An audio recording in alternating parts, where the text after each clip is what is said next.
Alors ça, c'est le Laplacien qu'on a vu déjà vu vite fait l'autre fois. Donc ça, c'est la divergence du gradient. Hein, d'accord? C'est mu, enfin, c'est nabla scalaire nabla v.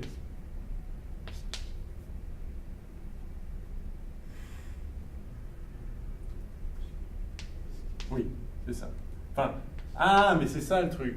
C'est le oui, c'est le nabla de chaque composante. Oui, ce nabla, ouais, c'est ça. Nabla, oui, c'est ça. Ça, c'est le Laplacien, mais appliqué à un vecteur. Parce qu'on peut appliquer un Laplacien, c'est ce qu'on avait vu la dernière fois, on a appliqué le Laplacien à un scalaire. Ok, reprenons. Nabla d'une fonction f, ça c'est df sur dx, enfin, d'un champ scalaire f, df sur dy, df sur dz. Et ensuite, on peut prendre la divergence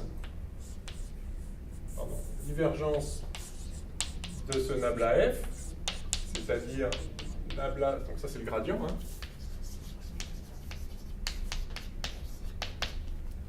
C'est-à-dire nabla scalaire, donc nabla f, et la divergence de ça, c'est d de ça sur dx, donc d de f sur dx2, plus d de ça sur dy, c'est-à-dire d de f sur dy2, plus d de f sur dz2.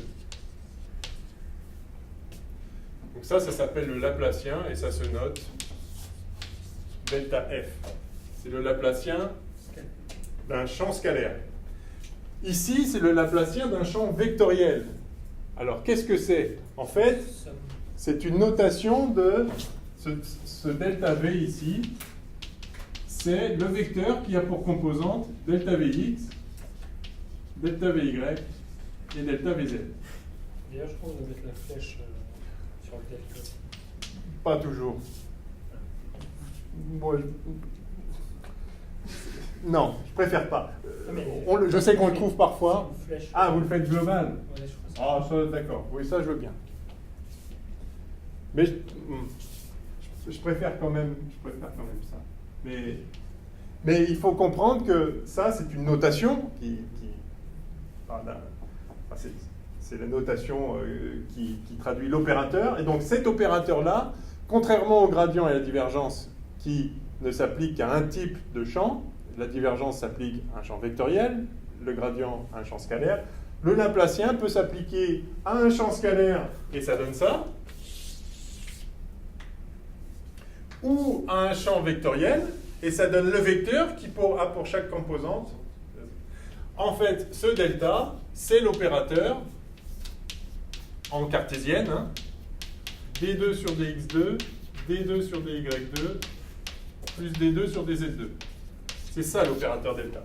Et donc ça peut effectivement s'appliquer à un champ scalaire ou à un champ vectoriel. C'est le même. C'est pour ça que j'aime pas trop de changer la notation. Delta, c'est cet opérateur-là. Mais une dérivée, on peut l'appliquer à plein de trucs. On peut dériver un vecteur, on peut dériver un champ, on peut dériver un scalaire, on peut dériver un tenseur de n'importe quel ordre. Donc delta, c'est ça. En cartésienne, c'est ça. Donc, appliquer à un scalaire, ça donne ça. Appliquer à un vecteur, il faut comprendre que ça veut dire qu'on prend le Laplacien de chacune des composantes et c'est ça qui constitue le vecteur. Bon, c'est ça qui m'a perdu dans le truc d'avant parce que j'essayais d'en fait... j'avais le delta en tête et je cherchais à faire un scalaire alors que c'est un vecteur parce qu'on l'applique à un vecteur. Bon, mais du coup... on ne va pas y revenir, on a perdu assez de temps, mais voilà, c'est ça qui résout l'affaire. Bon. Toujours est-il que la force sur un élément de volume d'étau, liée à tous ces cisaillements internes, donc à toutes ces forces d'interaction au sein du fluide, s'exprime comme ceci, où mu est la viscosité dynamique. Et donc, plus la viscosité est grande, plus les forces internes sont grandes. Bon. Alors, voyons maintenant ce que ça change sur l'équation du fluide. On avait écrit l'équation du fluide donc, pour un fluide parfait.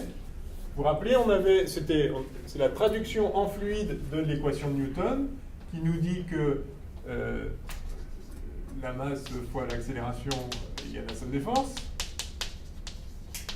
D'accord ? On a vu que si on traduit ça pour le fluide, alors on le fait par unité de volume, donc la masse, ça devient ρ. Et on avait la dérivée particulière, c'est-à-dire il faut suivre la particule dans son mouvement, hein, parce que ça s'applique à un système physique donné, donc voilà, une particule fluide, ρ dv sur dt égale, alors la somme des forces, le poids, par unité de volume, ça fait ρg, okay.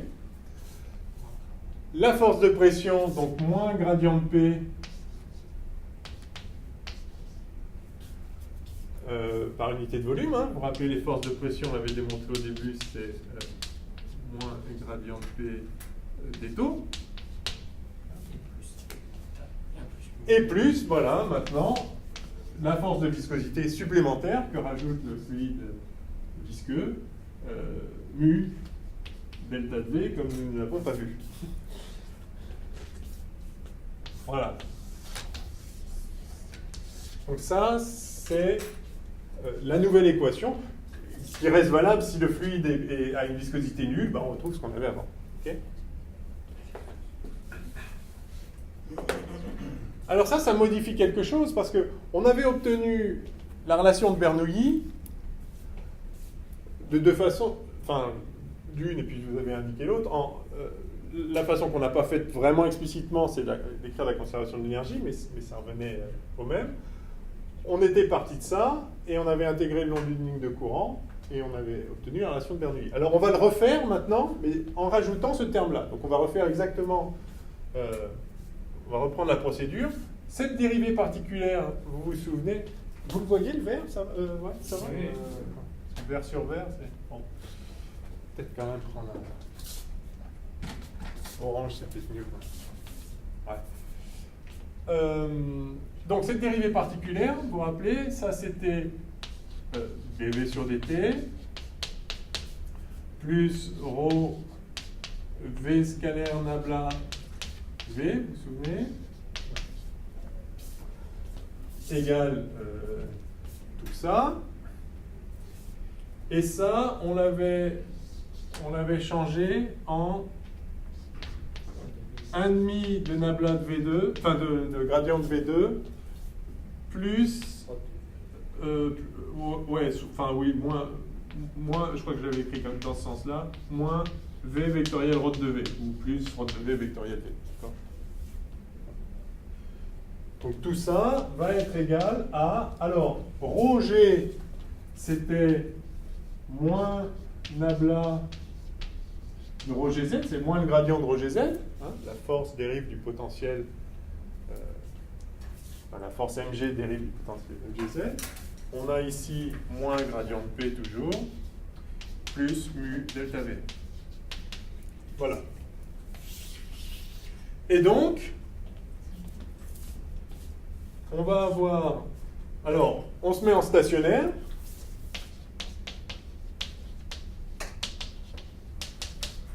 Donc dv sur dt égale 0. D'accord. Et puis, on va faire passer les deux là de l'autre côté. Donc on a gradient de P plus ρgz, avec le signe moins se passe de l'autre côté, plus 1,5 de ρ V2,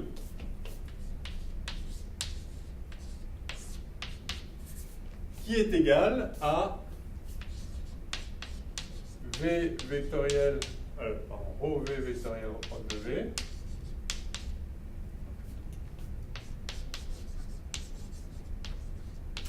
plus mu delta de V. Yes?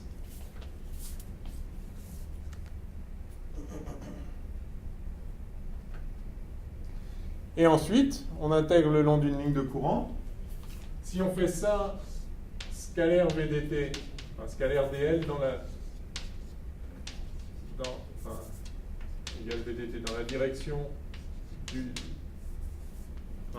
du courant, ça va faire 0. Donc le long d'une ligne de courant, quand on suit une particule fluide, on est en régime stationnaire, donc la trajectoire et les lignes de courant, c'est la même chose. En tout cas, le long d'une ligne de courant, ça fait 0. Et donc on a finalement, si on fait tout ça, scalaire de déplacement, je vais l'appeler dégâts.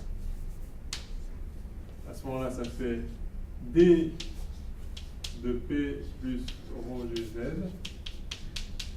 plus 5000 rho V2 égale mu delta V scalaire dégâts. Ce terme-là est devenu nul. D'accord ?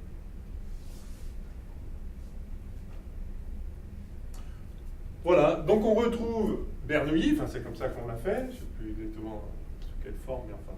Si mu égale 0, bah, le long d'une ligne de courant, ça ne varie pas.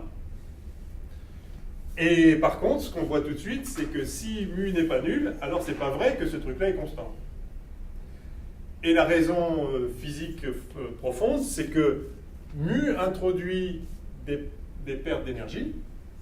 Il y a de la dissipation interne, et donc l'énergie ne se conserve pas. Or ça, c'est la conservation de l'énergie, globalement, entre l'énergie cinétique, l'énergie potentielle et les forces de pression qui agissent dessus.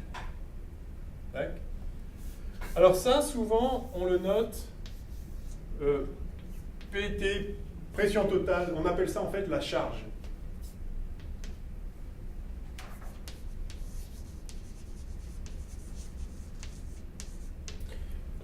Donc c'est simplement une façon de renommer, enfin c'est un nom pour la quantité qui se conserve le long d'une ligne de courant dans la relation de Bernoulli. Donc pour un fluide non visqueux,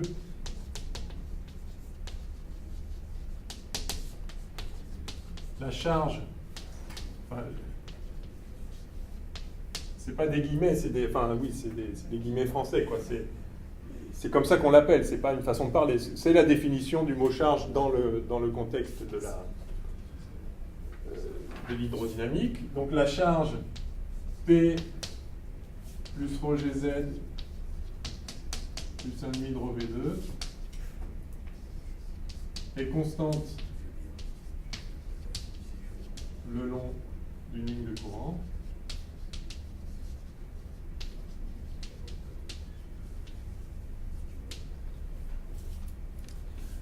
C'est le théorème de Bernoulli. Pour un fluide visqueux, on a ce qu'on appelle des pertes de charge.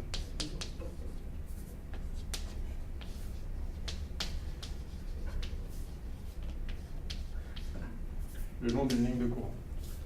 Donc ces pertes de charge font que la pression totale, enfin là pour le coup quand on appelle ça pression totale, c'est des guillemets, façon de parler. Vous voyez que parce que ça a la dimension d'une pression tout ça. Donc c'est la pression, mais il y a des termes en plus qui sont liés à l'énergie par unité de volume. Cette pression va diminuer le long d'un écoulement. Alors, on va regarder comment ça se passe. Comment est-ce qu'ils introduisent déjà le nombre de Reynolds? Le nombre de Reynolds, alors, dans cette équation, dans l'équation, je vais y venir après, donc dans l'équation ρ dV sur dt plus donc plus V scalaire nabla plus ρ V scalaire nabla V égale ρ G moins grade de P plus mu delta V. Soit dit, donc c'est l'équation qu'on a revue là, c'est l'équation de Newton pour du fluide en prenant en compte les forces visqueuses. Soit dit en passant, ça s'appelle l'équation de Navier-Stokes. C'est bien de le savoir. Celle qu'on a écrite tout à l'heure. Donc c'est vraiment l'équation de base des fluides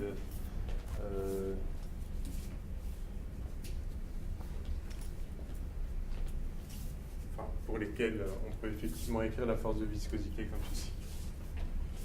Équation de Navier-Stokes. Donc c'est newtonien. Dedans, donc vous avez un terme de viscosité, et puis vous avez un terme d'inertie qui est lié donc au déplacement, à la cinématique du fluide, d'accord ? Et ce qu'on appelle le nombre de Reynolds, c'est le rapport entre les deux. C'est ça sur ça. Alors, bon, ça c'est des vecteurs, donc en fait on prend l'ordre de grandeur, l'intensité typique des forces d'inertie. Si je le mets de l'autre côté, ça, vous voyez que ça fait comme une force d'inertie, quelque chose qui est lié à l'entraînement du fluide. Bon, ça c'est le poids et la pression, ok, ils sont ce qu'ils sont. Mais vous avez donc un terme dit d'inertie et un terme dit de viscosité, puisque c'est la force de viscosité. Alors, le nombre de Reynolds, par définition,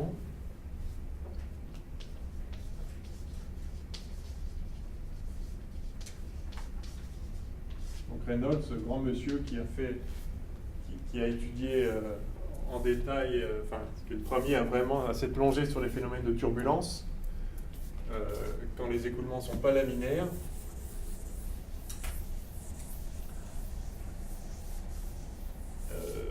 Donc c'est 1880 et quelques, c'est évidemment un peu tardif, c'est des choses qui ne sont pas totalement triviales. Le nombre de Reynolds, donc alors qu'on note par exemple comme ça, donc, par définition, ça va... Alors, avant de donner... comparons ces deux termes-là. Le terme d'inertie, c'est son ordre de grandeur. Ça va être, donc, on a ρ, on a 2 fois la vitesse, v carré, et, mais il y a un gradient, donc divisé par une certaine échelle de longueur. C'est un nombre, c'est un calcul d'ordre de grandeur, si vous voulez. Le terme de viscosité, c'est mu, donc la viscosité, fois une vitesse typique, l'échelle de variation des vitesses, une vitesse divisée par une taille au carré. D'accord ? Évidemment, si la vitesse ne varie pas, ça c'est nul, et voilà. Mais si vous, dans un écoulement, typiquement, l'échelle de grandeur des forces d'inertie, ça va être ρ V2 sur L, où L est une grandeur caractéristique dans le problème. Et puis, donc le terme de viscosité, ça va être de combien varie la vitesse sur une échelle caractéristique, mais qui est au carré, parce que ça c'est une dérivée seconde.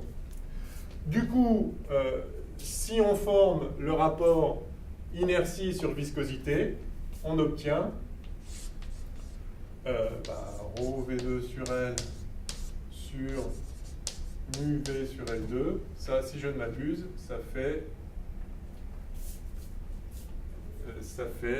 donc ρ V L sur mu. Et bien le nombre de Reynolds, c'est ça.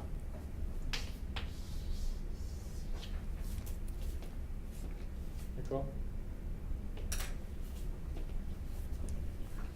Alors, ce n'est pas un nombre qui est bien défini, parce que, on a dit, c'est une échelle de longueur caractéristique du problème, c'est une échelle de vitesse caractéristique du problème. Précisément dans le fluide, tous les points du fluide n'ont pas la même vitesse. Et puis une longueur, alors par exemple, quand vous avez un écoulement, je ne sais pas, vous imaginez un écoulement sur un obstacle, par exemple. un écoulement comme ça.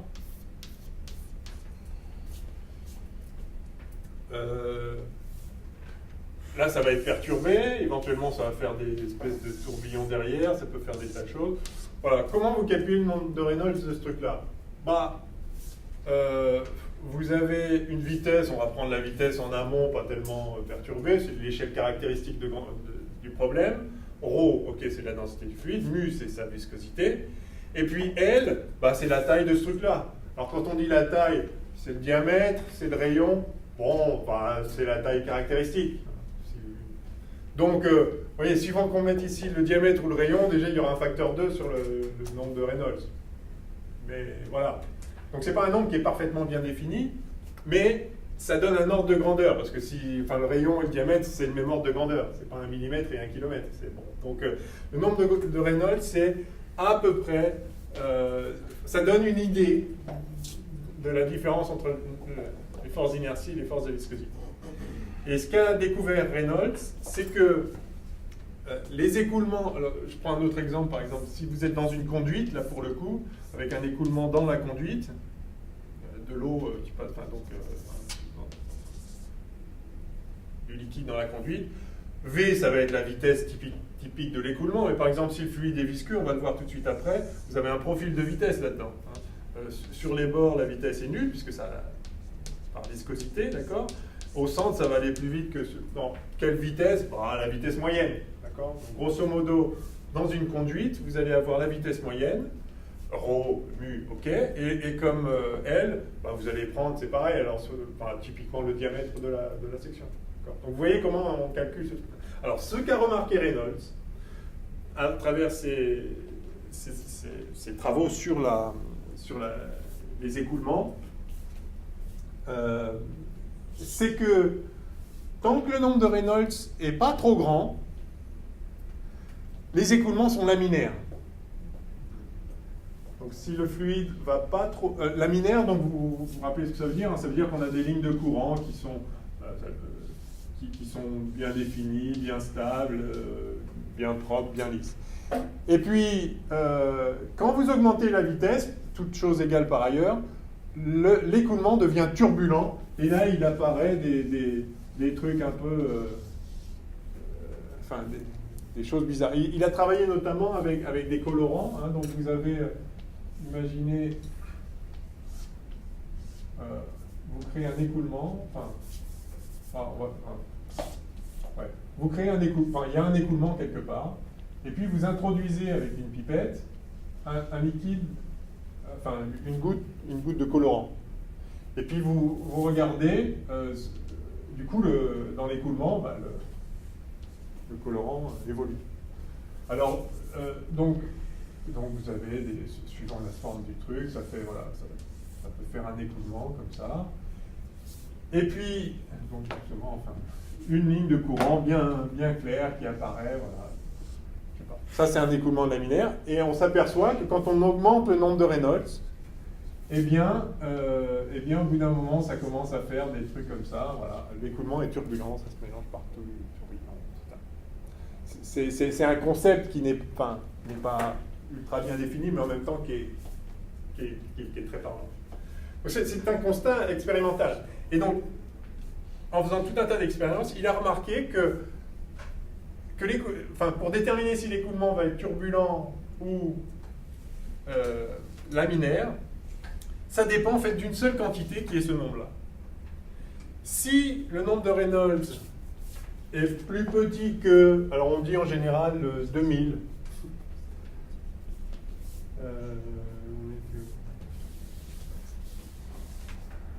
en gros, je représente le nombre de Reynolds comme ça.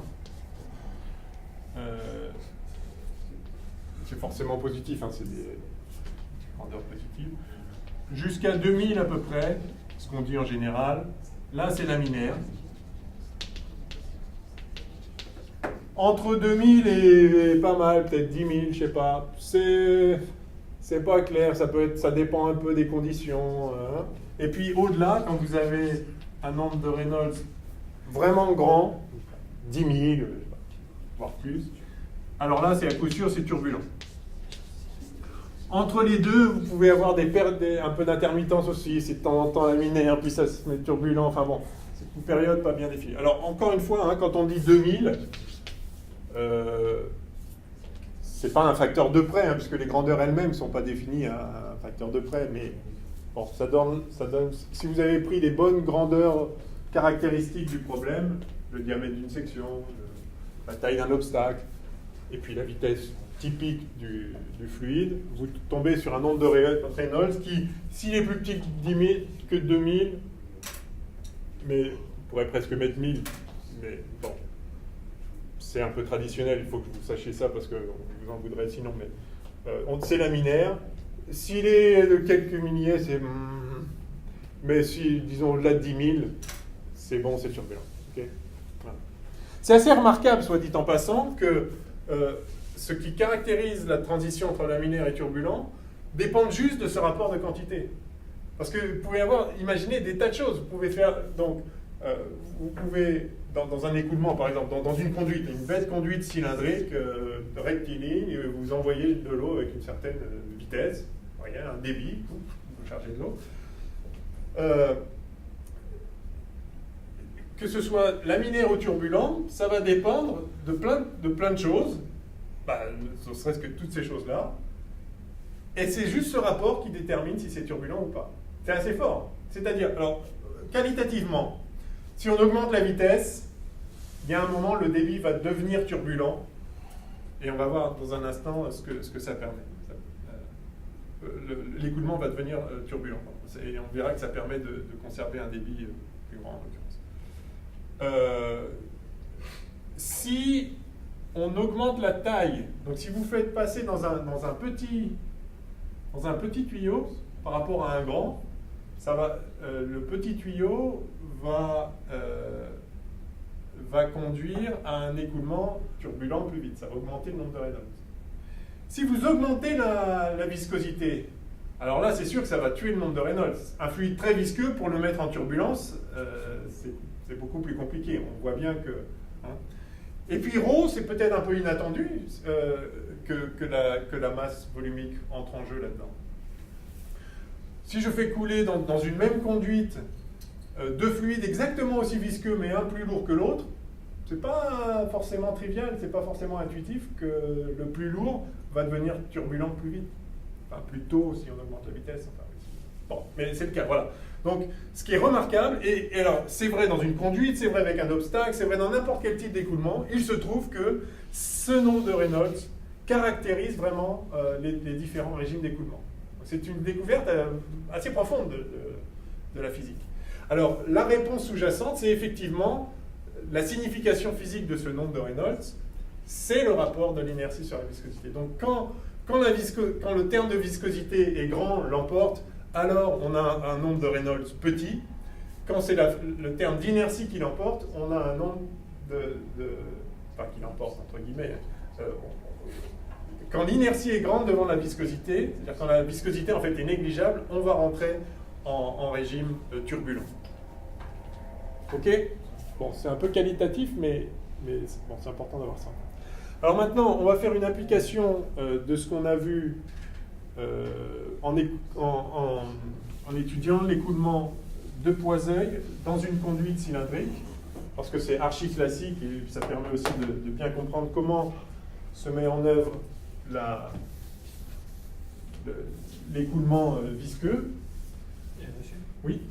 Il y a quelque chose que je comprends pas, c'est quand on a mu égale 0, on devrait retrouver Euler et Navier-Stokes, pardon, Euler et Bernoulli, et ouais. on a dit que c'était turbulent. Oui, alors la question de la limite viscosité nulle est pas...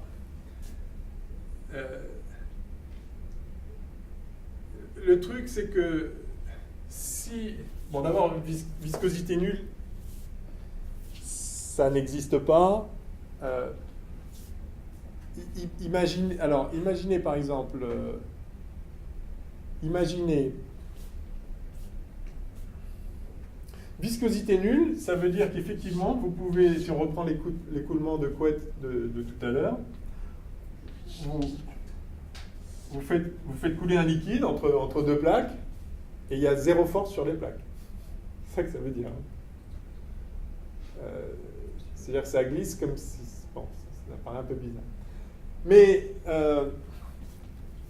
néanmoins, si mu devient très très faible, le nombre de Reynolds devient très grand, et oui, et du coup, oui, l'écoulement va être turbulent. C'était quoi votre question? Qu'est-ce qui vous gênait? Tout ce qu'on faisait sur oui. Bernoulli, c'est que c'est pas du tout... Oui, alors, voilà. D'accord, l'équation de l'air, enfin d'accord, on tombe sur l'équation de l'air, d'où on a déduit Bernoulli. Voilà, pardon, ça y est, je n'ai pas bien saisi votre question. Bernoulli, c'est vrai le long d'une ligne de courant. Mais il n'y a pas de ligne de courant, là, si c'est turbulent, si on est archi-turbulent. En fait. Donc, c'est ça un peu le problème, c'est que Bernoulli, ça marche qu'en régime laminaire, en vrai. Parce que, justement, ça marche le long d'une ligne de courant. Mais si vous n'avez pas de ligne de courant stable et en régime permanent, hein, pour écrire Bernoulli, il a aussi fallu virer le terme en dV sur dt. Donc on est un régime stationnaire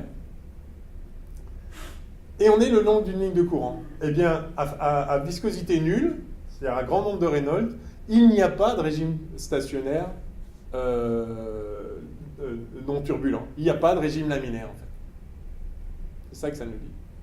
Donc, ça ne contredit pas Bernoulli, parce que Bernoulli, c'est le long d'une ligne de courant, on a ça. Oui, d'accord, mais encore faut-il qu'on puisse définir ces lignes de courant stationnaires. Le long d'une ligne de courant stationnaire. Donc, effectivement, la limite mu tend vers 0 nous dit qu'un fluide qui n'est pas du tout visqueux, il va être tout le temps en régime turbulent. Vous ne pouvez pas le faire se déplacer dans une conduite comme ça, le long de lignes. Le problème de la turbulence est extrêmement complexe, hein, et justement parce que c'est du chaos. C'est-à-dire que l'équation de Navier-Stokes qu'on a écrite, hein, avec le terme, cette équation est une équation extrêmement compliquée. Enfin, elle est simple à écrire, la signification des termes est très claire, mais tous les écoulements, prenez l'atmosphère, tous les écoulements avec des cyclones, des machins, des flux montants, etc. Tous les écoulements, ou bien dans la mer, ou bien dans un fleuve, avec des remous et tout, tous ces écoulements sont tous solutions de cette simple et unique équation. Donc il y a dans cette équation qui a l'air simple, des complexités absolument folles, en fait. Il faut vraiment comprendre ça. Hein. De même que dans l'équation de Newton, m dv sur dt égale somme des forces, il y a tout l'univers, quoi. Donc, après, on peut se placer dans des conditions spécifiques où on contrôle les conditions limites et on résout le problème. Dans le cas, justement, dans le cas du fluide, ce qu'a constaté Reynolds, c'est qu'on pouvait se mettre dans des conditions sympathiques avec un écoulement laminaire, donc on peut suivre des lignes de courant, on peut dire des choses un peu générales. On peut faire ça que tant que le nombre de Reynolds n'est pas trop grand, parce qu'après, il se passe des choses. C'est toujours solution de la même équation, mais c'est juste que pour la résoudre dans les conditions en question, c'est compliqué, mathématiquement c'est compliqué, mais c'est pas juste parce qu'on n'est pas fort en mathématiques, c'est que physiquement c'est compliqué. Par ailleurs, on n'est pas fort en mathématiques, je veux dire que résoudre analytiquement des équations, on peut faire juste quelques cas, mais c'est parce qu'il y a des solutions. Comment vous allez décrire un truc qui fait comme ça, vous revenez une seconde après, c'est complètement différent, mais... Donc, juste, vous pouvez décrire statistiquement, c'est ça qu'on fait en hydrodynamique, après, on définit statistiquement combien il y a de tourbillons par unité de volume, quelle est la taille typique. En fait, quand vous avez de la turbulence, vous avez des tourbillons à plein d'échelles. Vous mettez un coup de rame dans l'eau, vous avez un grand tourbillon, puis après, vous avez des petits tourbillons de plus en plus petits, et donc, on peut étudier, c'est Kolmogorov qui a fait ça, étudier comment l'énergie passe de la grande échelle jusqu'aux toutes petites échelles. Et une fois qu'on arrive vraiment aux petites échelles, là, il y a de la dissipation et il n'y a plus de mouvement et ça finit par chauffer, en fait, par exemple. Donc, tout ça c'est l'équation de Navier-Stokes. C'est la même équation qui décrit absolument l'ensemble de tous les écoulements possibles. Mais ça peut être très, très compliqué à mettre en œuvre. Donc, c'est pour ça, en général... en tout cas au niveau du CAPES, on s'intéresse qu'aux écoulements laminaires. Parce que là, du coup, on peut écrire Bernoulli, on a une idée de ce qui se passe. Mais encore faut-il au moins savoir dans quelles limites l'écoulement laminaire est valable. Donc, c'est ça en gros qu'on vous demande de savoir. Savoir gérer les écoulements laminaires et savoir que quand le nombre de Reynolds, qui est ceci, est plus grand que quelques milliers, on est sorti du régime.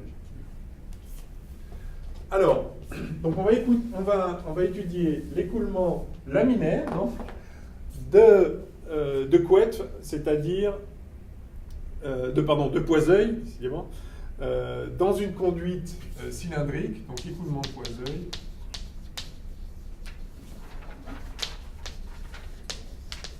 Donc c'est vraiment le cas emblématique. On dit pas Poiseuil, On dit Poiseuil? je crois. Ah ouais? Ah, je savais pas. Peut-être. Poiseuil? Ah bon? Pas d'accord. Poiseuil. Laurent me disait comme ça. Ah ouais? C'est la première fois que j'entends ça, mais peut-être bien. Hein, donc vous avez une conduite cylindrique.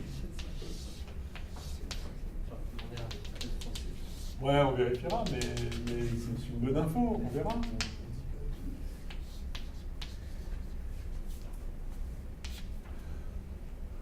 Donc un fluide de densité ρ, de viscosité mu. Ah oui, je vous ai parlé de la viscosité dynamique et cinématique. Vous voyez que ce que j'ai appelé viscosité, enfin ce qu'on appelle viscosité cinématique, c'était mu sur ρ. Du coup, en termes de la viscosité cinématique, le nombre de Reynolds, c'est Vn sur nu viscosité cinématique. Bon, c'est trivial, mais juste en passant.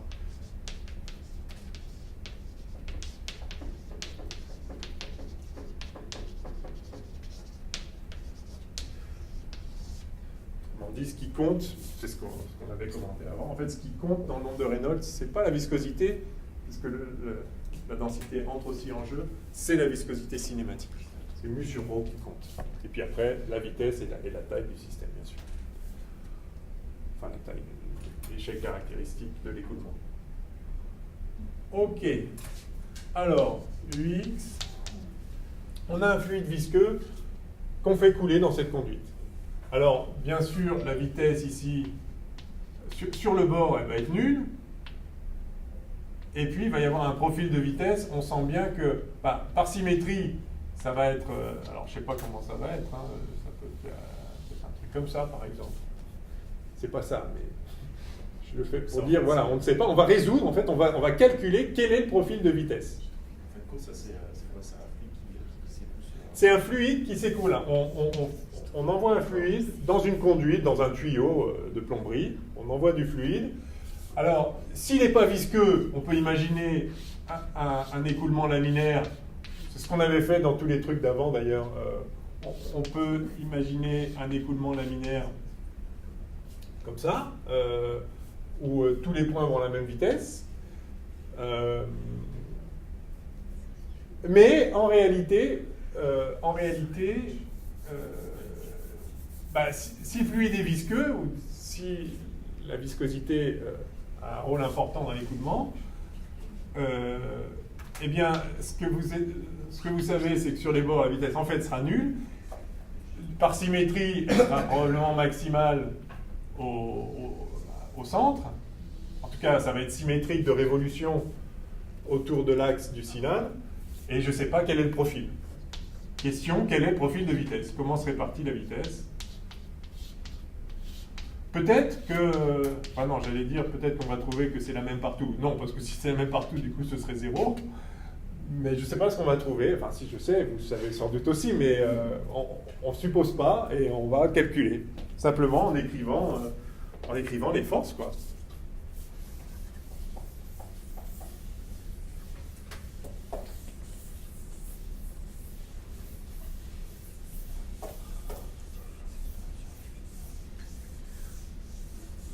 Alors, on peut le faire. Je crois que l'an dernier, je l'avais fait comme ça en écrivant directement. On peut peut-être faire des deux, mais j'ai tellement perdu de temps au début, je crains que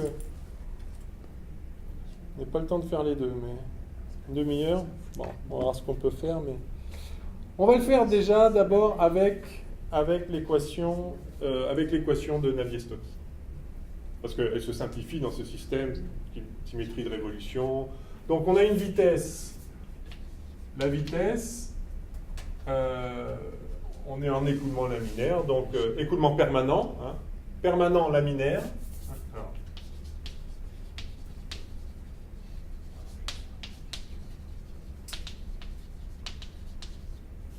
donc la vitesse, en fait, elle va s'écrire partout comme une fonction, je sais pas, peut-être je vais l'appeler U, la vitesse, ou V. Donc, elle ne dépend pas du temps. Elle dépend... Alors, il y a une symétrie de translation le long de X. Bah, on va le faire autrement. Je ne dis pas ça tout de suite. Donc, elle dépend a priori de où on se trouve, V de X, Y, Z. Et elle est dirigée suivant UX. J'ai des lignes de courant laminaires qui sont juste dans la direction. Donc c'est mon hypothèse, enfin raisonnable, compte tenu de la symétrie du problème. Et en fait, là, ce X, Y, Z, ça va même être... on verra après. Bon, si on va tout de suite l'écrire plutôt en R θ, plutôt qu'en X, Y, Z, en fait. Puisqu'il y a une symétrie de révolution, donc je vais prendre θ comme ceci, là. Et donc, en fait, on a V,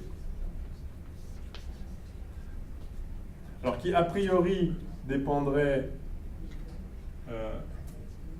de X, de R et de θ. Ça, c'est mieux, ça.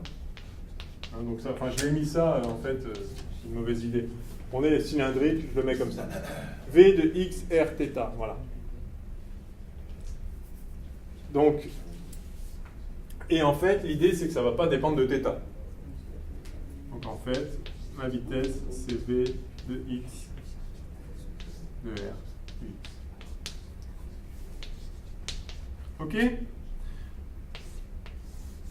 Donc là, juste en regardant les symétries du problème, on est dans un écoulement permanent ou stationnaire, si vous voulez. Donc, ça ne dépend pas du temps. Et puis, la vitesse d'abord, la vitesse est suivant l'axe du cylindre. Et ça ne va pas dépendre de θ parce qu'on a une symétrie de révolution. Alors, écrivons maintenant les équations qui vont bien là-dessus. Alors, on va commencer par écrire.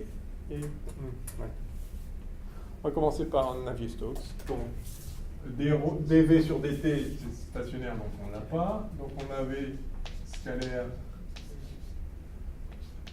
nabla v égale rho g moins gradient de t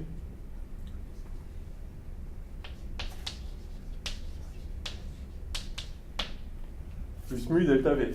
D'accord ?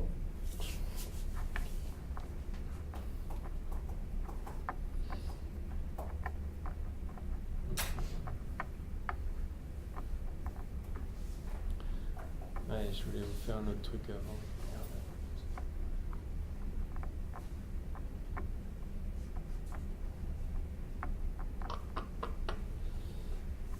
Juste une seconde. Hein.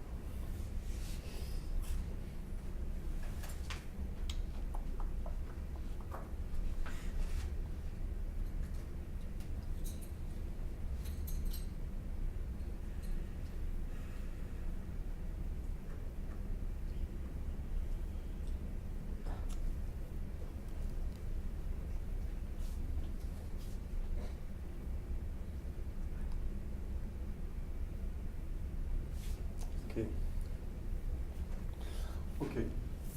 D'accord. Ça, on l'a déjà transformé avec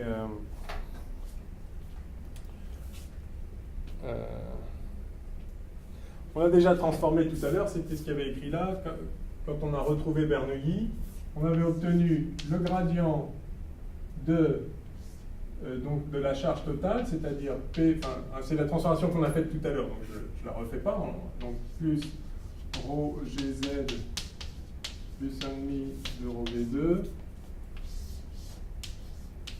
je vais l'appeler PT, la charge, égale mu delta V. D'accord?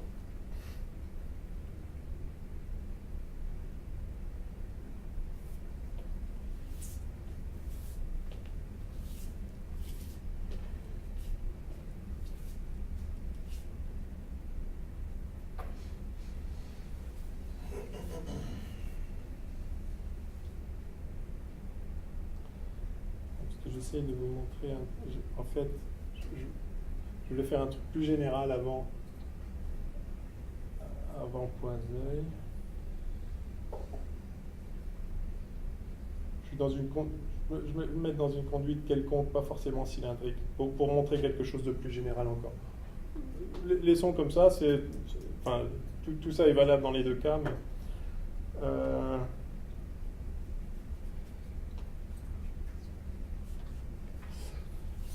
ok, alors ça c'est en cartésienne. Je suppose pas pour l'instant qu'on a une conduite cylindrique, j'ai une conduite quelconque en fait, de forme quelconque. Simplement, la vitesse est bien suivant UX. Donc, j'ai dpt, la charge sur dx, qui vaut, alors donc, j'ai V qui vaut, on est d'accord, V, c'est V de x, y, z, ux. C'est la seule chose que je dis. Donc, je suis dans une conduite comme ça, cylindrique, pas cylindrique, mais une conduite,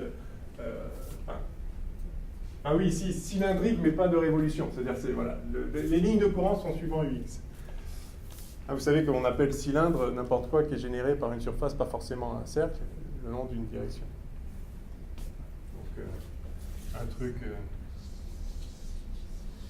truc comme ça, là, si c'est la même forme, c'est un cylindre. Hein. Donc, je suis dans une conduite cylindrique, mais pas forcément un cylindre de révolution. Bref. Donc V vaut ça. Donc la première composante suivant x, c'est mu d de v sur dx2 plus d de v sur dy2 plus d de v sur dz2. D'accord? Composante suivant x de la vitesse, mais il n'y a que la composante suivant x de toute façon. Ensuite, j'ai dpt sur dy égale 0, puisqu'il n'y a pas de composante suivant y, et dpt sur dz égale 0.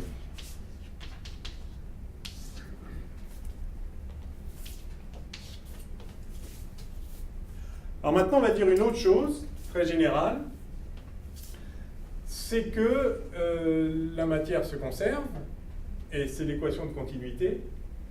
Hein?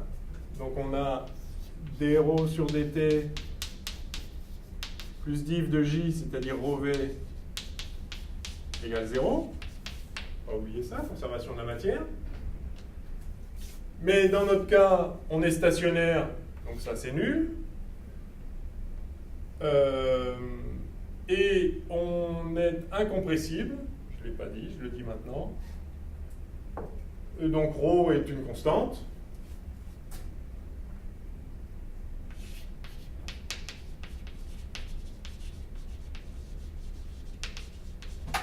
Et donc finalement, div de v égale 0.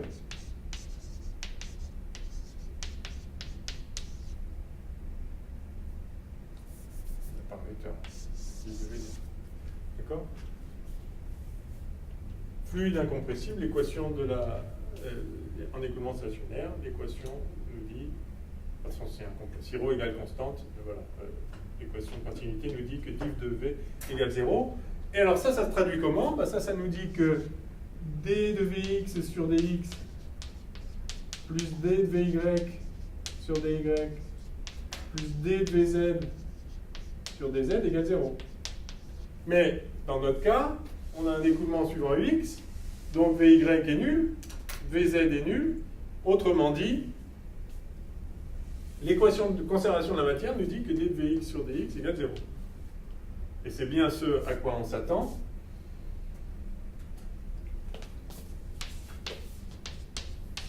Pardon, oui, d de Vx sur dx égale 0. C'est bien ce à quoi on s'attend, c'est qu'en fait la vitesse ne dépend pas de x. Effectivement, si on a un écoulement incompressible, que dans une direction x, vous ne pouvez pas avoir une vitesse, enfin, à un endroit donné, si la vitesse va plus, enfin, si c'est pas la même vitesse, vous n'avez pas conservation du débit, par exemple. Il faudrait comprimer. Donc on retrouve par cette équation que, en fait, v ne dépend pas de x. Par conséquent, l'équation ici nous dit que la dérivée de la charge par rapport à x, c'est égal à mu d de v sur dy2 plus d de v sur dz2. D'accord? Ce terme est nul, tout simplement parce que ça ne dépend pas de x, en vrai. En fait, on a v qui vaut v de yz plus x. Et là, on voit ici que la charge PT ne dépend ni de Y ni de Z. Donc elle ne dépend que de X. Donc ça dépend seulement de X. Yes. Et ça, ça ne dépend pas de X. Ça dépend seulement de Y et Z.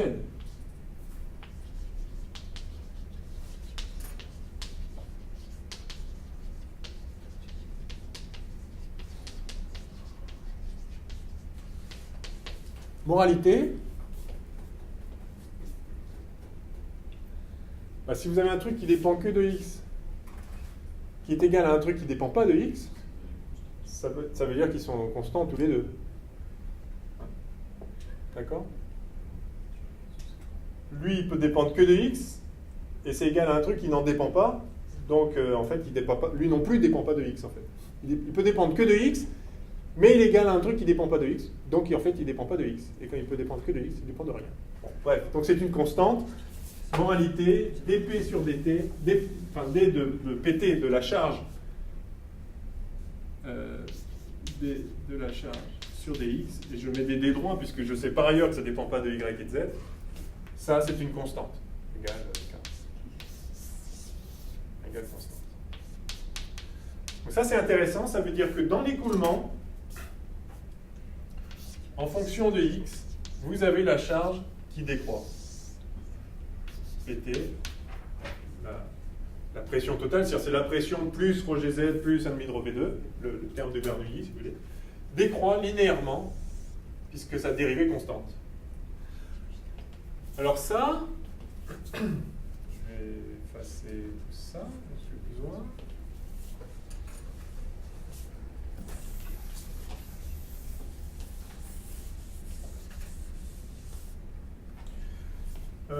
Si vous faites une expérience, vous avez un écoulement, puis mettez des petits tubes là, pour mesurer la pression, là, comme on a vu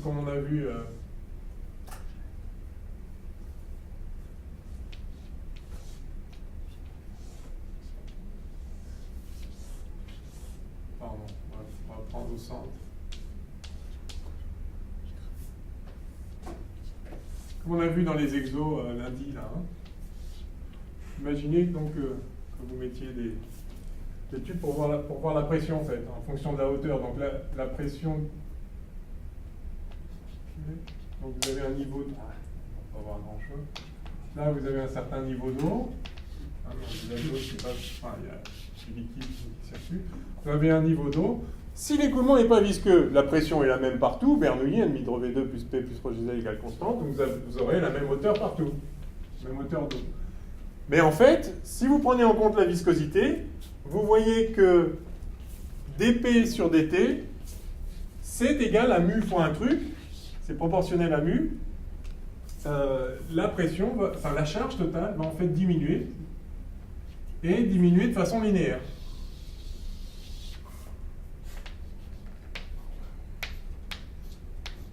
si vous faites l'expérience, donc vous mettez une canalisation comme ça, bah, près de... Voilà, vous ouvrez le robinet, là, ça se met à couler, vous avez de la pression, il y avait beaucoup de pression là, puis moins là, puis moins là, puis en bout de chaîne, il y a une goutte qui tombe, il n'y a plus de pression. Vous ouvrez le robinet, ça ne coule pas, quoi.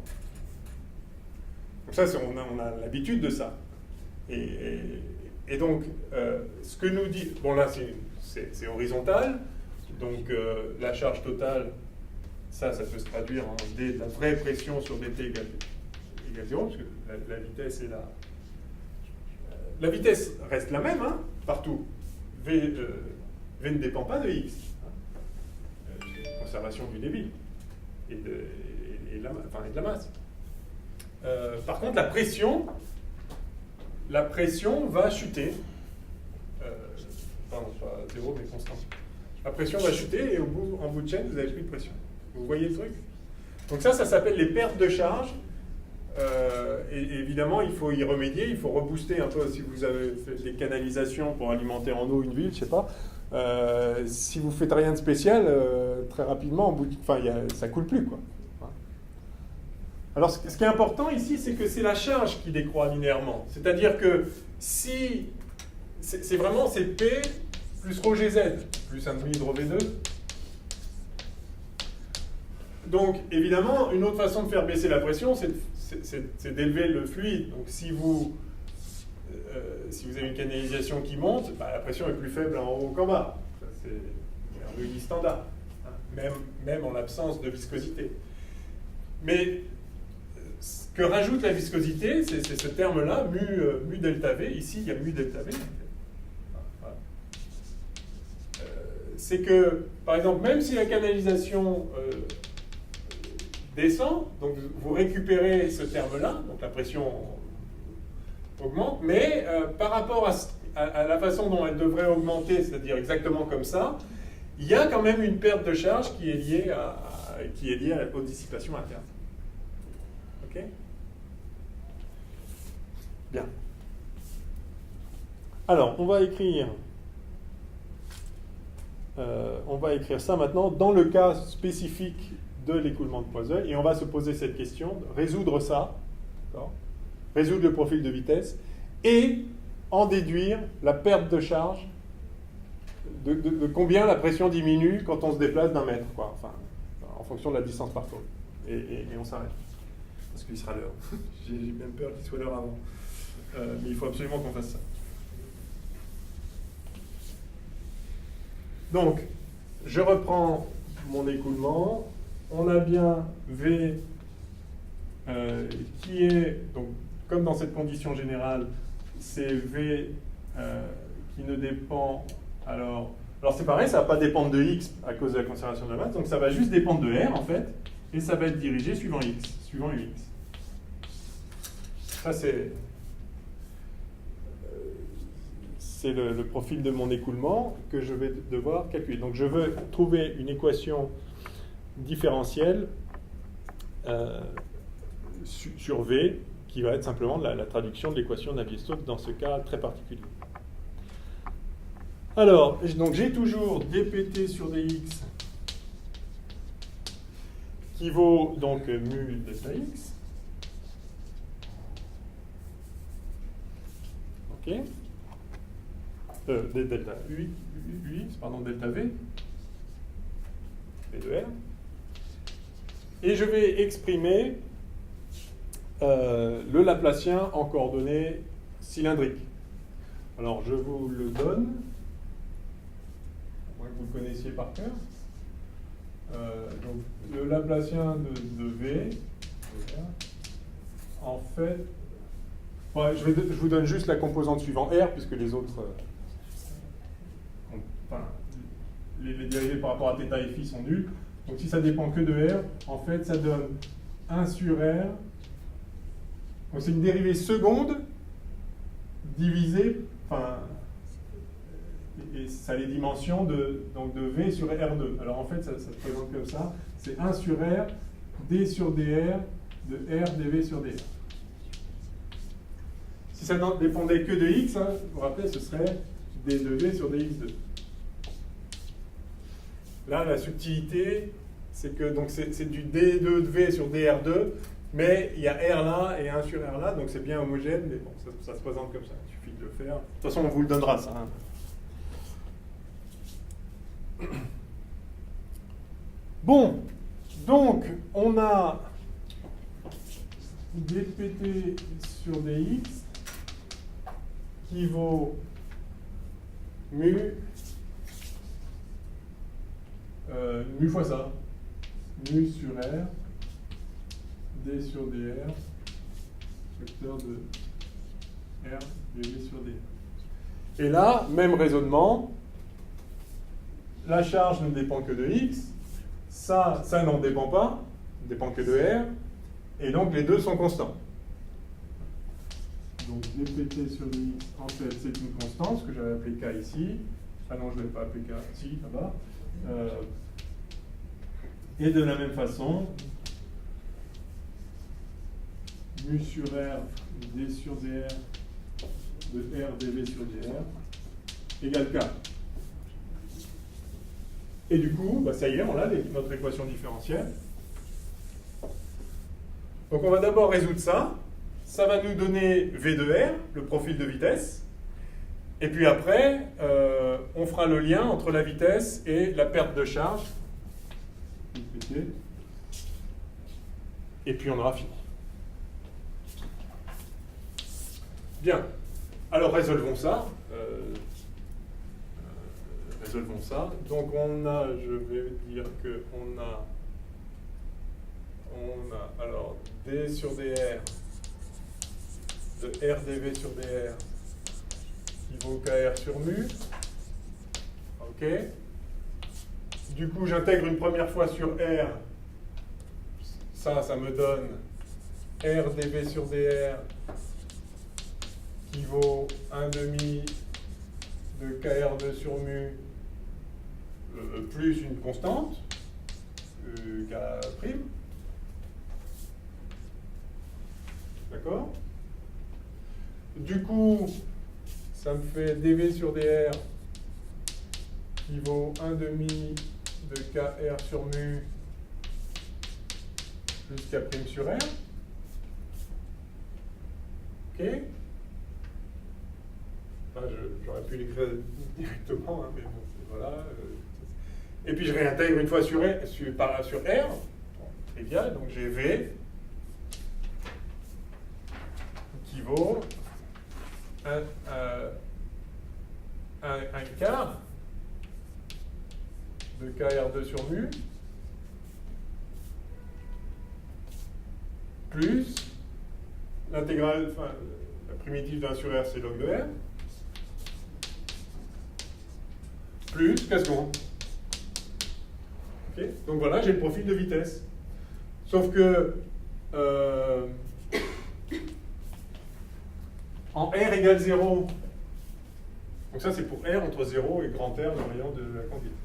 En R égale 0, bien évidemment, la vitesse elle n'est pas infinie.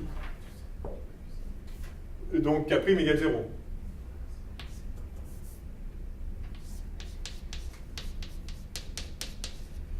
Et donc finalement, on a un profil qui est V de R égale 1 quart de K R2 sur mu plus k secondes. Et ça, c'est une parabole. D'accord. Polynôme du deuxième degré. Alors, on retrouve la symétrie qu'on voulait, c'est-à-dire qu'évidemment, c'est symétrique entre R et moins... Enfin, pardon, pas entre R et moins R. C'est ce que je voulais dire, c'est que c'est... Ah non. Ah oui, non, pardon, pas encore. Donc, je mets le profil. Le profil, je sais par contre, oui, c'est ça, ma condition aux limites, c'est que V de R égale 0, c'était de R égale grand R, c'est égal à 0. Je démarre d'ici, et puis je sais, enfin voilà, ça va être symétrique. Je viens de voir que c'est une parabole, donc ça va faire un truc comme ça. C'est un résultat intéressant en soi. Ça donne une parabole, bien. Et donc on va trouver k secondes qui vérifie cette équation-là, équation limite. Donc en grand R, j'ai donc en fait V de R qui vaut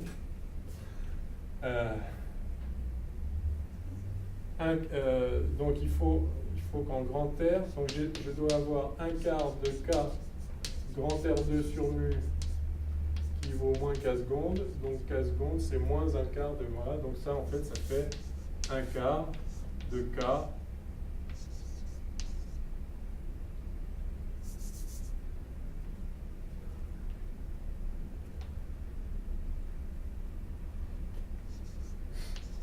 R2 moins R2. Sur mu.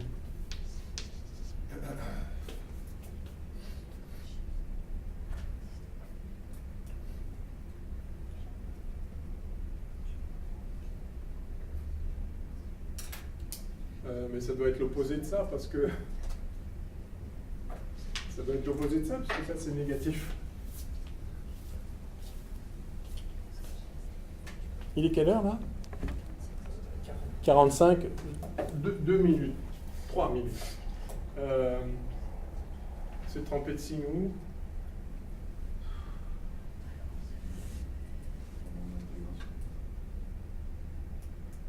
Ah non, mais. Non. Attendez. Ouais, si vous.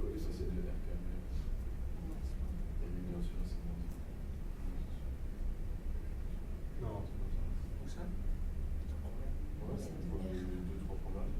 Pourquoi? Non, l'intégrale de R, c'est R2 sur 2.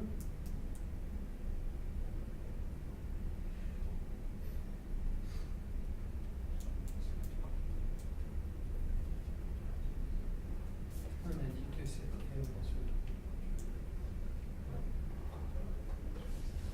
Ah non, mais c'est que K est négatif, c'est tout. K est négatif, qu'à cela ne tienne. Oui, bien sûr, K est négatif. Et c'est une perte de charge. La pression diminue, K est négatif. C'est tout. J'ai pas encore dit K là. D'accord? Non, tout va bien. Bon. Ne posons pas des problèmes qui n'existent pas. On a déjà assez avec ceux qui existent. Alors, donc V vaut ça. Alors vous voyez que j'ai pas résolu entièrement, parce que j'ai une constante là. Mais c'est normal que j'ai une constante là. Parce que je peux faire passer du fluide à n'importe quelle vitesse là-dedans. D'accord? Donc il y a forcément une inconnue. Cette inconnue, elle va être reliée au débit. Alors on va calculer le débit. Ok, ça nous donne le profil. De toute façon, la vitesse, ça va être proportionnelle à ça. Donc ça peut être ça, mais ça peut être ça, ça peut être ça, et ça peut même être 0 s'il n'y a pas de débit. Hein, d'accord? Donc simplement là, juste en utilisant cette partie-là, on a obtenu le profil, c'est parabolique de révolution autour de l'axe. Et maintenant, on va utiliser ça pour regarder un peu, pour relier... Non, alors pardon. D'abord, on aura la perte de charge après. Quand on a ça, maintenant, quel est le débit? Ben, le débit, c'est la vitesse fois la surface. Simplement, la vitesse n'est pas la même partout. Alors, quelle vitesse?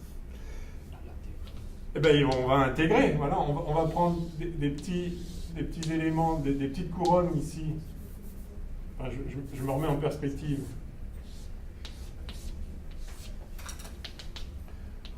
Donc, on veut avoir le débit à travers la surface totale. Ce que je sais, c'est que à travers un anneau entre R et R plus dr, entre R et R plus dr,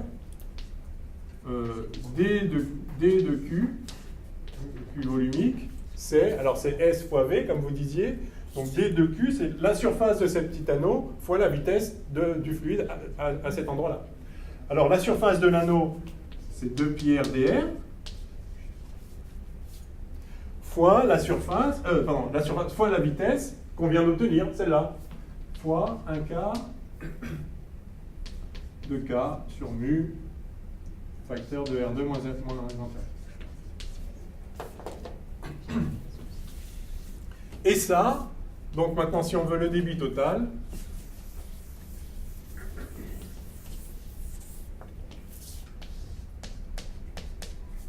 c'est la somme des QV de R égale 0 à R égale grand R.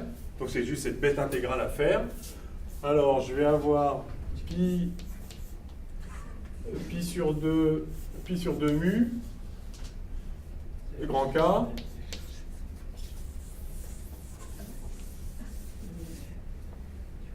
Facteur de, alors j'ai l'intégrale de R3, dr, moins R2, l'intégrale de R.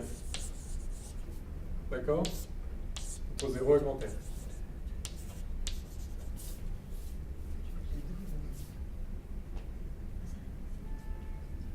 Donc ça fait pi k sur 2 mu, facteur de R4 sur 4, moins R2 fois R2 sur 2, donc moins R4 sur 2.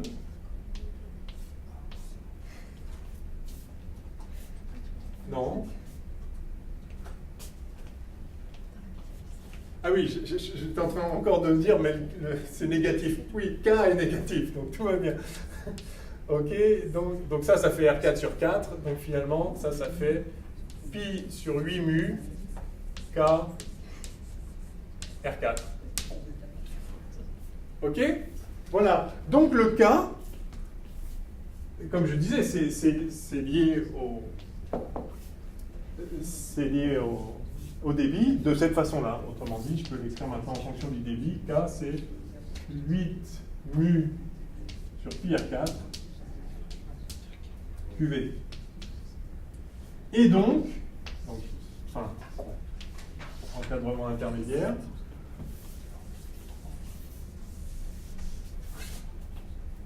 K égale 8 mu sur pi R4 QV, et donc dP sur dt, parce que ça c'était donc la variation de la charge sur dt, dpt sur dx égale. Ah non, égale moins ça. Oui, il manque moins là. Voilà. Ça. Donc dP sur dx, qui est k, c'est la constante qu'on avait introduite, égale moins 8 mu sur pi R4 QV. Voilà la perte de charge, c'est-à-dire la perte de pression en mettant dans la pression le terme de vitesse et le terme de hauteur. Terme, ouais, oui, voilà. La vitesse étant constante, de toute façon, régime permanent, donc ça compense automatiquement la différence d'altitude. La perte de charge vaut temps. Alors ça, c'est un résultat important. Donc il nous dit que si on l'intègre maintenant entre un certain x et puis un x plus l, sur une, donc quand vous déplacez d'une longueur L dans la conduite, vous avez une variation de la pression totale, de la charge, qui vaut moins 8 mu sur pi R4 QV L. Enfin, delta x.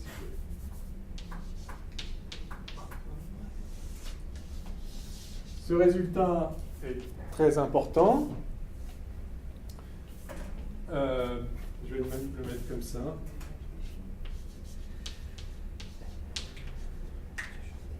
Alors, pas forcément à savoir par cœur. Ça se retrouve vite, hein, enfin, comme on vient de le faire, mais on ne vous demandera pas de savoir le retrouver vous-même. Si on vous fait faire ça, on vous fera calculer pas à pas. Enfin, comme je l'ai fait là, quoi, mais... Comme au CAPES samedi. Comme, Au CAPES samedi. comme peut-être au CAPES samedi, sait-on jamais. Donc il faut avoir compris... Non, il n'y aura pas ça au CAPES samedi. C'est un scoop, il n'y aura pas ça. Il n'y a pas de viscosité. Ah ça, il y aura peut-être de la viscosité. Ah, okay. Mais enfin, il n'y aura pas des choses très élaborées en viscosité. Ce sera qualitatif s'il y en a. Parce qu'effectivement, on n'a pas eu le temps de... Jusqu'à Navier-Stokes. Oui, tout Navier-Stokes. Enfin, il faut que vous ayez compris le concept de viscosité et voilà, et le dV sur dx et les trucs d'écoulement, etc. On n'ira pas très loin là-dedans. Oui, il y a tout, a priori, il y a tout. Il y a tout. Ah bon, c'est A sûr. priori, il y a tout. Il n'y aura peut-être pas de tout. Bon, je finis ça. Et donc, il devrait vous frapper qu'il y a une analogie avec l'électrocinétique. Là. vous avez une variation. Donc, vous avez eu un écoulement. Et vous avez une variation de la pression entre ici et là. Vous avez un delta P. Et QV, c'est le débit. La perte de pression est proportionnelle au débit et proportionnelle à la longueur parcourue. Et ça, vous pouvez l'écrire. On est d'accord, s'il n'y a pas de viscosité, on le retrouve là d'ailleurs, hein, s'il n'y a pas de viscosité, vous avez un écoulement permanent, la pression reste la même partout. Enfin, la pression totale, après si ça change de niveau, il faut adapter. Mais, P plus ρ GZ plus 1,5 de ρV2 est constante. Là, il y a une perte de charge, et cette perte de charge s'écrit donc delta PT égale, eh bien, moins une résistance hydraulique fois un débit. Ça, c'est équivalent à delta U égale RI. Enfin, delta U... Parce que, ouais, enfin, non, delta U égale moins RI, c'est ça. Oui, non, delta U égale moins RI. Vous avez un... Vous voyez, on fait de la révision des électrocinétiques. A, B, une résistance. Ce qu'on appelle, quand on dit U égale RI, c'est delta V, voilà, c'est ça plutôt. On a U à B qui vaut R, I qui passe là-dedans. Et U, c'est moins delta V, c'est VA moins VB. C'est-à-dire moins delta B. Donc, en électricité, vous avez le potentiel, le courant va dans le sens des potentiels qui décroissent, et vous avez de combien le potentiel a décru, ça dépend de la résistance. Là, c'est pareil, c'est la pression c'est la différence de pression qui met en mouvement, de même que là, c'est la différence de potentiel qui met en mouvement les charges. Vous avez donc une différence de pression qui conduit à un mouvement. Le débit est proportionnel à la perte de pression, à la différence de pression, comme le courant est proportionnel à la différence de charge, à la différence de potentiel. Et la perte de potentiel dans une résistance électrique s'écrit comme ça, la perte de charge dans une résistance, dans une canalisation qui a une certaine résistance hydraulique, s'écrit comme ça. Donc vous voyez que cette résistance hydraulique est proportionnelle à la longueur. Évidemment, on perd 2 fois plus sur un tuyau 2 fois plus long. Ça, c'est tout à fait naturel. Mais l'autre point, et je m'arrête, c'est que vous voyez que cette résistance hydraulique, elle est en 1 sur pi R4. C'est énorme ce R puissance 4, la dépendance en R. Si vous avez une petite canalisation, vous avez une perte de charge, vous divisez par 2 le rayon de la canalisation, vous multipliez par 16 la résistance. Dans les vaisseaux sanguins, c'est un truc très très important. Là. Dans les capillaires, si vous voulez maintenir une pression au bout, vous voyez, le R est très petit, donc surtout que le sang, c'est quand même une certaine viscosité. Donc c'est très important si vous avez un vaisseau qui est obstrué, hein, d'un seul coup, alors mis à part le passage en régime turbulent qui pourrait poser problème, mais normalement c'est pas un problème, si R décroît, c'est pas ça le problème. Par contre, vous voyez que si vous avez quand on dit que les artères sont bouchées, elles ne sont pas bouchées, mais juste si vous réduisez le rayon, vous augmentez terriblement les pertes de pression, et là, du coup, oui, vous alimentez plus ce qu'il y a derrière. Hein, donc, ce PR4, là, peut être vital. Bon, allez, c'était pas brillant aujourd'hui, je suis désolé pour le démarrage. Je pense qu'on a fait le tour quand même de ce que je voulais dire sur la viscosité. On aurait pu faire mieux et un peu plus en détail, mais bon. Retenez Retenez le nombre de Reynolds aussi, voilà, je ne vais pas trop commenter, mais